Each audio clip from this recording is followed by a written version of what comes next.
Apabila kita tulis jam 9 tumun kada jam 10 hanya tak kumpulan bujur kada jamaah. Nah, itu budaya kita. Tapi kalau sudah bulan Ramadan uniknya, nah, ketika adzan maghrib kada ada yang mau ngulur waktu, on time. Kalau bisa berdahulu pada jam buka makan sudah siden. Nah, itu uniknya Ramadan, subhanallah. Bahkan di luar bulan Ramadan tuh jam maghrib tuh ada yang hafalnya jam berapa, bulan Ramadan hafal. Jam 6.30 berapa? Hafal lah. Hafal. Hanya lu pancing. Lihat kah? Jam 6.37 buka puasa ya kah? Coba di luar bulan Ramadan takuni aja azan maghrib hari ini jam berapa, nganga-nganga toh. Nah, itulah uniknya Ramadan. Ada warung buka ya kah di tengah-tengah orang puasa yang spanduknya itu tulisannya marhaban ya Ramadan. Nah, ini aneh ini. Aduh, camuh nih camuh. Jakanya sore wajar tuh kan berjualan gasan buka puasa. Ini belum sore masih pagi pak. Mal'unun walau mata fi jawfil Ka'bah. Orang yang memutus tali silaturahim itu terlaknat walaupun ia mati di dalam Ka'bah. Bayangkan, mati dalam Ka'bah itu mulia kan, tapi karena sebab dia memutus tali silaturahim maka dia tetap terlaknat. Ya, tahulah bian kelak nanti di akhirat ada orang ahli maksiat yang tidak sempat taubat, tidak mau dikumpulkan di tempat ahli maksiat, padahal dia ahli maksiat. Di mana? Neraka. Dia sadar dia ahli maksiat, dia tidak sempat taubat, tapi pada saat di akhirat kelak dia tidak mau dikumpulkan dengan ahli maksiat. Teriak dia kepada Allah, ya Allah, lepaskan aku dari bergolan ataupun rantai yang menarikku untuk masuk ke dalam tempat para ahli maksiat. Apa kata Allah? Sudah habis kesempatanmu, sudah habis masamu untuk mendapatkan ampunanku. Ya Rabb, munnya kita itu diberikan kesempatan lalu kita sia-siakan sampai yang namanya kematian itu tiba, maka kesempatan itu berakhir dan ketika kita masuk ke alam barzah tidak ada lagi istilah kesempatan kedua kali. Kalau kita di dunia ini masih ada kesempatan 2, 3, 4, 5 selama kita masih hidup, itu ada kesempatan 2, 3 bahkan ribuan kali kita melakukan maksiat, ribuan kali juga taubat masih diterima oleh Allah selagi kita masih bernafas. Tapi kalau sudah mati, apa yang kita harapkan? Doa dari anak kayak lagi. Orang baik bukan berarti orang itu tidak pernah salah. Orang baik adalah orang yang ketika salah dia cepat minta ampun, orang baik. Karena kita hidup di dunia ini sebagai manusia kada lepas daripada kesalahan. Li syai'in idza faraqtahu 'iwad wa laysa lillah in faraqtahu min 'iwad. Setiap sesuatu apabila terpisah pasti ada gantinya. Tapi kalau sudah terpisah dengan Allah maka tak ada gantinya. Dunia pian hilang, tapi Allah masih membersamai pian aman. Tapi kalau pian pertahankan dunia pian, Allah hilang di dalam kehidupan pian. Tanda orang itu kehilangan Allah di mana Pak Bu? Hilang sudah gemar untuk taat. Kafa bifiqdanir raghabah minal khair aw fil khair musibah. Cukup, ujar Imam Al-Haddad, orang yang kehilangan kegemaran untuk taat, untuk baik itu musibah baginya. Hilang sudah rasa untuk taat, hilang sudah cinta untuk berbuat baik, kegemaran untuk berbuat baik itu hilang. Itu musibah sudah tuh. Ya Allah. Wa kafa bidzulli fi talabid dunya 'uqubah. Dan cukuplah dengan kehinaan orang yang selalu mengejar dunia itu hukuman baginya. Ya Allah, diistidraj oleh Allah, dibiarkan oleh Allah, dia terus dengan dunianya hingga lupa dengan akhirat, itu hukuman baginya sudah. Na'udzubillah. 3 faktor Pak, orang itu jadi gemar dengan dunia. 3 faktor Bu, orang itu jadi cinta dengan dunia. Faktor pertama apa? An-nadharu ilaiha bi'ainil istihsan. Ia memandang dunia ini dengan pandangan pengagungan. Kalau sudah ia memandang dunia ini dengan pandangan pengagungan, maka yang maha agung tenggelam, terhijab. Akan-akan mun asik mainan, ia lupa dengan yang memberikan mainan. Ibu mun asik dikasih jatah bulanan, ibu bisa lupa dengan suami yang ngasih jatah bulanan.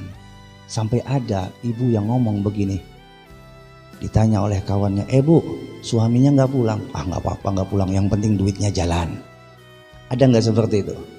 Ada. Kenapa? Asik dengan jatah bulanan, lupa dengan suaminya yang kasih jatah bulanan. Begitulah keadaan orang yang sudah gemar dengan dunia karena dia memandang dunia dengan pandangan keagungan. Wa anhu yakunu hubbul baqa litamattu'. Dari hal itulah dia menginginkan hidup selama-lamanya di dunia ini. Untuk apa? Untuk bisa dia nikmati, padahal kada mungkin. Tapi karena dibutakan oleh pandangannya, dia mandang kepada dunia dengan pandangan pengagungan hingga lupa bahwasanya dunia ini akan berakhir. Faktor kedua, orang itu jadi gemar dengan dunia adalah ta'zimun nas li arbabiha. Karena dia mengharap pengagungan manusia. Manusia menghormati orang yang memiliki harta, memiliki dunia, itu anggapannya. Padahal sugih bukan ukuran mulia, miskin bukan ukuran hina. Mengatakan do, ya kah? Kalau pian diberi sugih alhamdulillah, tapi ingat kesugihan pian bukan ukuran menjadi mulianya pian. Kalau tanpa takwa maka kesugihan pian adalah kehinaan bagi pian. Miskin bukanlah ukuran orang itu hina, bukanlah ukuran sebuah kehinaan. Kalau dia miskinnya takwa, maka miskinnya mulia. Kalau ada orang beranggapan dengan sugih itu mulia, maka Qarunlah yang paling. Ketiga apa? Orang yang gemar dengan dunia hingga berani meninggalkan Tuhannya, naudzubillah, adalah tawahumu alla qiwama biduniha. Dia berprasangka bahwa tanpa dunia, tanpa harta dia tidak bisa hidup. Wa anhu yansha'ul bukhlu wa khawful faqr. Dan tumbuhlah di dalam pribadinya sifat bakhil dan takut miskin. Gempa bumi mengajarkan kepada kita bahwa rumah mewah tidak ada artinya. Orang yang berada di dalam rumah pada saat terjadinya gempa kemana? Keluar. Semewah apapun rumah, ketika gempa keluaran, bukahan. Ya Rabb, tidak ada satupun teknologi Bapak Ibu di dunia ini yang kawat menahan gempa. Adalah teknologi yang kawat menahan gempa adalah tidak. Kalau memprediksi gempa, mengukur getaran gempa, oke, ada teknologinya. Tapi menahan supaya jangan terjadi gempa adalah tidak. Allah ingin menunjukkan kehebatannya. Allah ingin menunjukkan kemahabesarannya. Yuk Ramadan, Allah jadikan sebagai jalan kita untuk bisa selamat bukan saja di dunia tapi juga sampai ke akhirat. Jangan disia-siakan. Ni'mal malus salih lirwajulis salih. Sebaik-baik harta orang baik adalah untuk orang baik. Artinya orang baik di sini ada dua kategori, yang berhak dan yang berhak itu orangnya baik. Fakir, pilih dulu fakir yang taat, jangan mendahulukan fakir yang maksiat, jangan. Cari dulu fakir yang taat.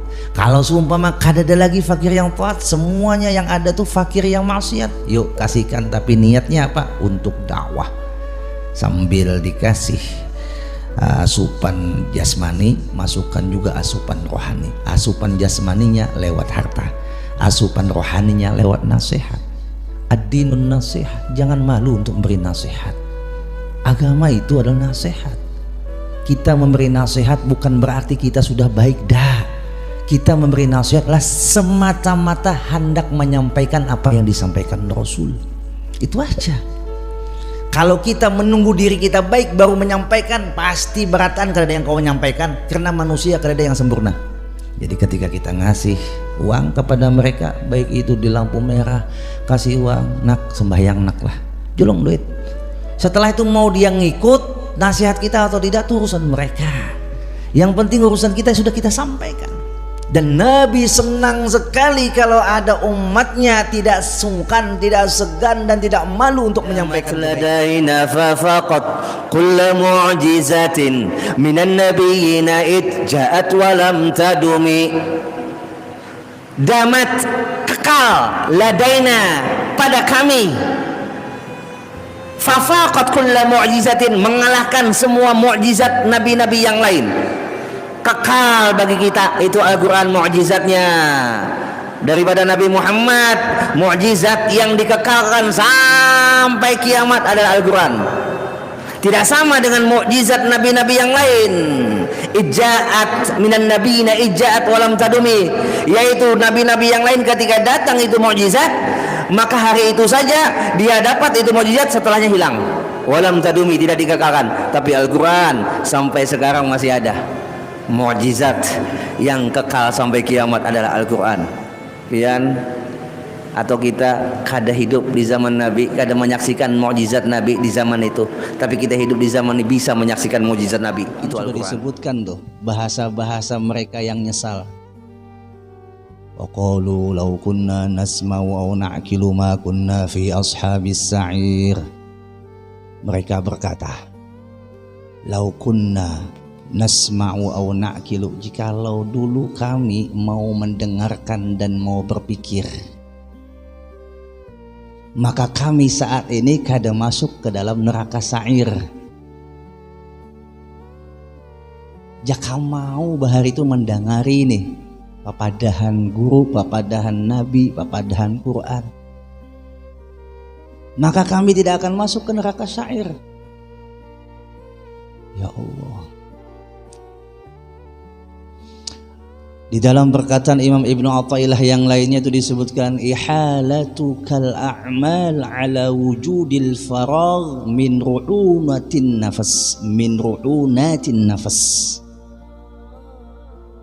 Menyia-nyiakan dirimu akan amal atas adanya waktu lapang yang diberikan Tuhan kepadamu, itu menunjukkan dirimu bodoh. Sering kita mendengar, kalau hilang duit bisa diganti, masih bisa dicari, tapi kalau hilang waktu dan kesempatan tidak akan bisa kembali. Kada ada orang berjual waktu, Pak, kada ada. Kalau berjual jam banyak aja, tapi kalau berjual waktunya ada. Coba kita nih buka TV, lihat live yang ada di Mekah atau di Madinah. Nah, dua tanah ini dulu lah. Belum lagi di tanah-tanah yang lain, di kota-kota yang lain. Masya Allah, itu semakin akhir Ramadan itu semakin hibak masjid. Wadah kita hibak juga, hibak lawan angin.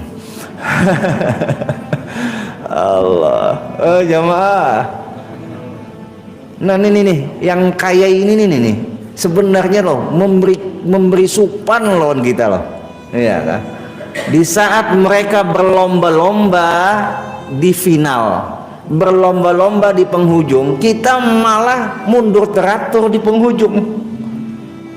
Sayang Pak, tinggal sedikit lagi jurang, ya kan?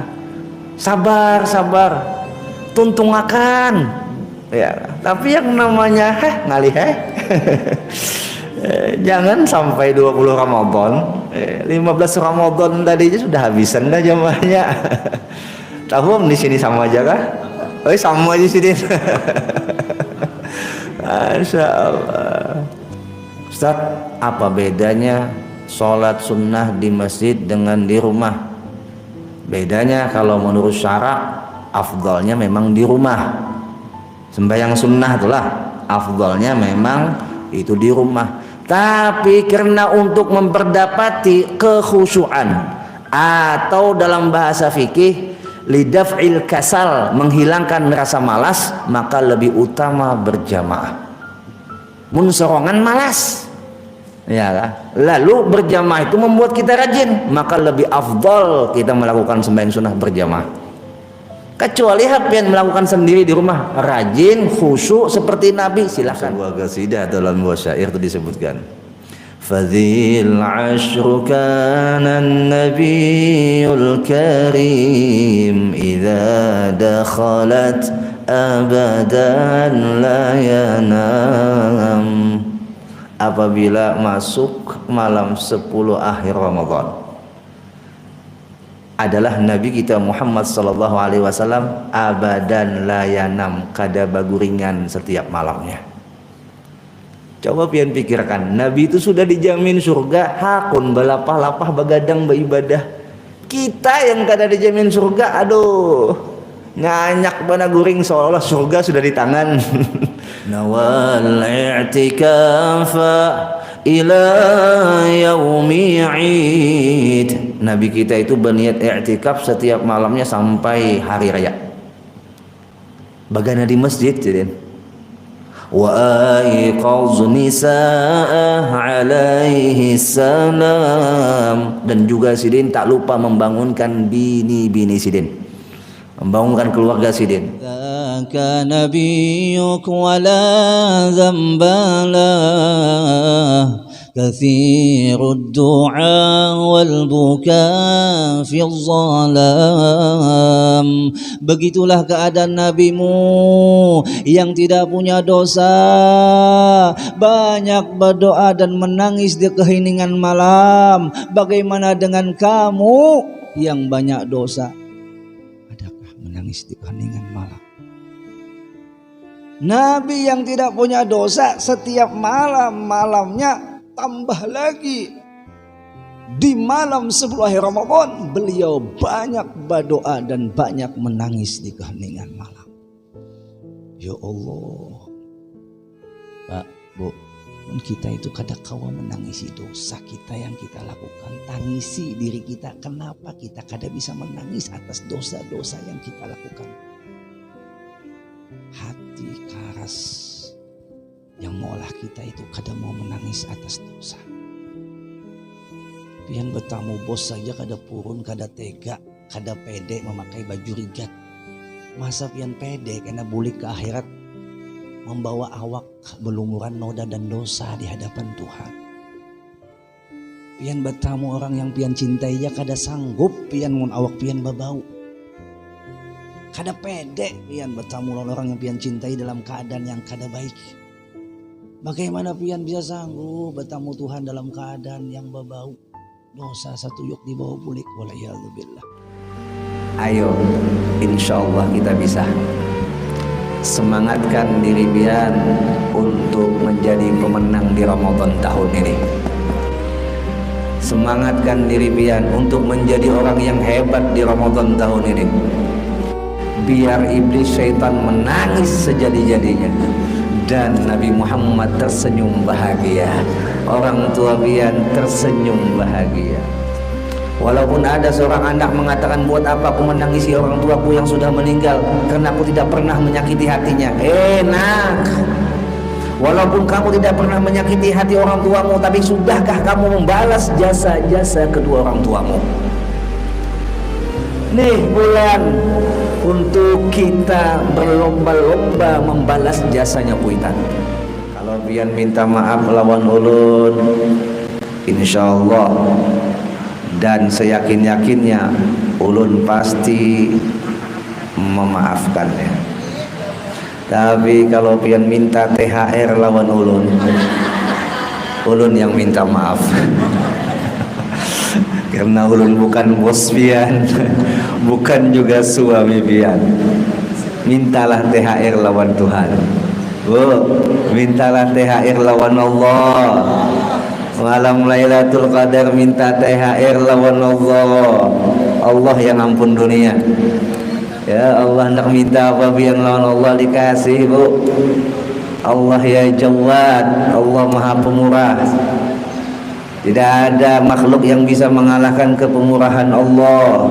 Bahkan sayangnya Allah kepada hambanya, Allahu arhamu bi'ibadihi min hadhihi biwaladiha.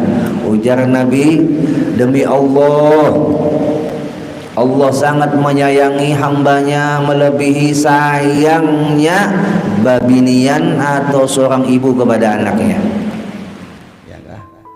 Mudah-mudahan Allah berikan kesempatan kepada kita untuk bisa beribadah di malam ini semaksimal mungkin. Karena kata Al-Habib Abdullah bin Alawi Al-Haddad, apabila malam Jumat itu berbetulan dengan malam ganjil, biasanya malam itulah turunnya Lailatul Qadar.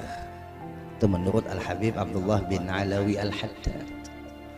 Kalau menurut Syekh Abu Hasan Asy-Syadzali atau juga menurut pendapat Al-Imam Al-Ghazali, ini beliau memprediksi dengan hitungan awal Ramadan. Apabila masuk awal Ramadan hari Selasa, maka biasanya Lailatul Qadar turun malam 27. Kalau ini memang terjadi, ya kah? Artinya masih belum turun, masih ada kesempatan kita. Kalau sudah turun malam 21 tadi, bye-bye. Karena kalau diulangi lagi. Subhanallah.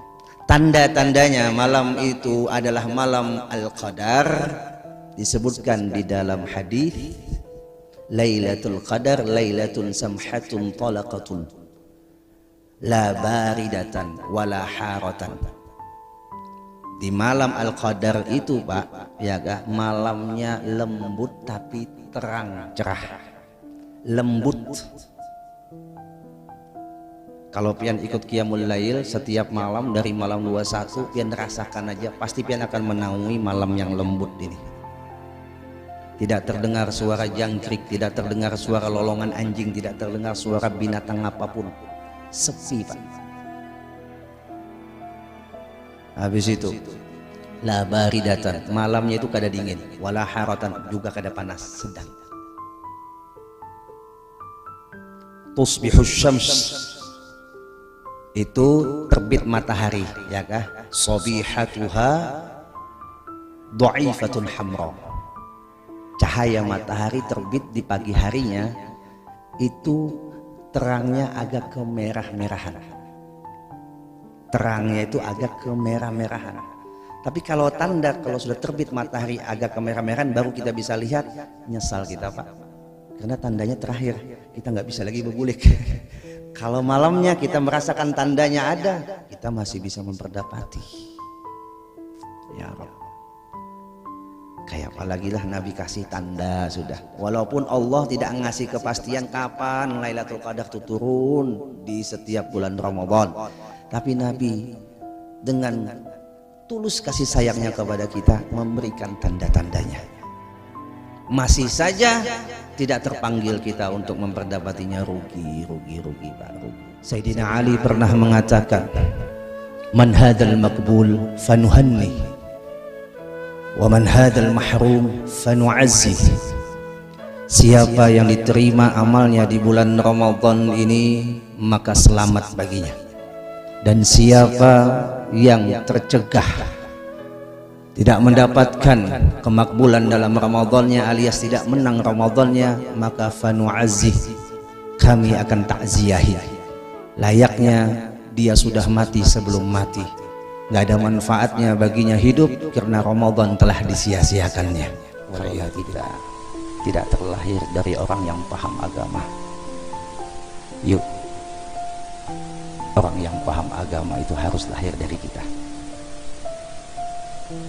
kita sudah tidak terlahir dari orang yang paham agama umpama. Yuk kita jadikan anak-anak kita sebagai anak-anak yang terlahir orang yang paham agama. Jangan sampai kita sudah anak-anak pulanglah sayang. Sekali orang yang mengata cinta lawan Nabi Muhammad tapi bosan mendengar kisah Nabi Muhammad. Ini aneh, yang cintanya tidak terbuktikan. Karena orang cinta pasti rindu, dan rindu itu hadir karena sering mendengar kisah orang yang dirindukan. Bahwasanya kenikmatan hati dapat meluluh lantahkan kepahitan jasad. Sebaliknya, senikmat apapun makanan untuk jasad, semewah apapun pakaian untuk jasad, tapi kalau hatinya sakit, semuanya tidak akan mengenakan buat dirinya. Betul atau tidak?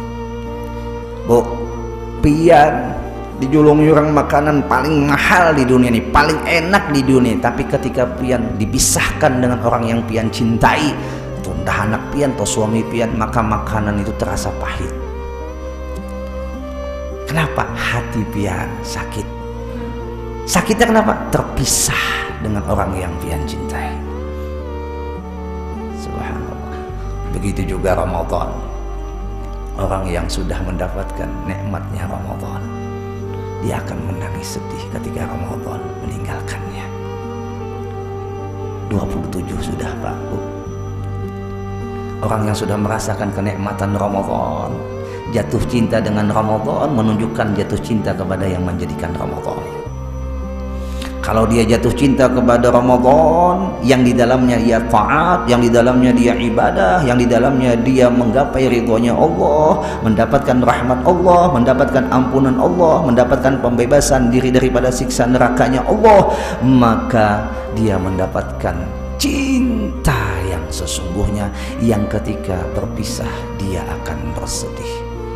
Walaupun pada zahirnya dia memakai baju baru di hari raya, tetap saja hatinya akan bertanya-tanya, menggelayut di dalam hatinya kekhawatiran apakah masih ada kesempatan untuk bertemu Ramadan di tahun akan datang.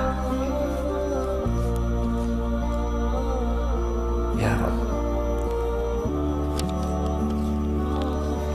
Dan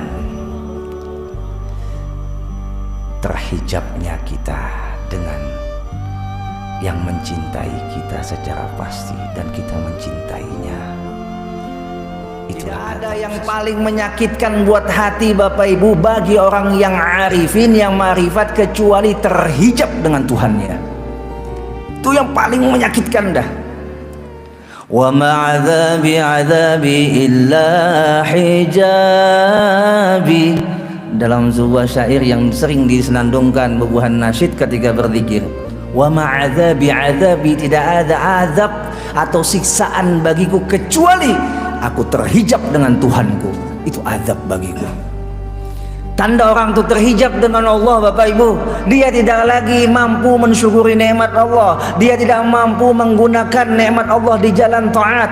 Itu tanda orang terhijab dengan Allah. Waliyadzubillah.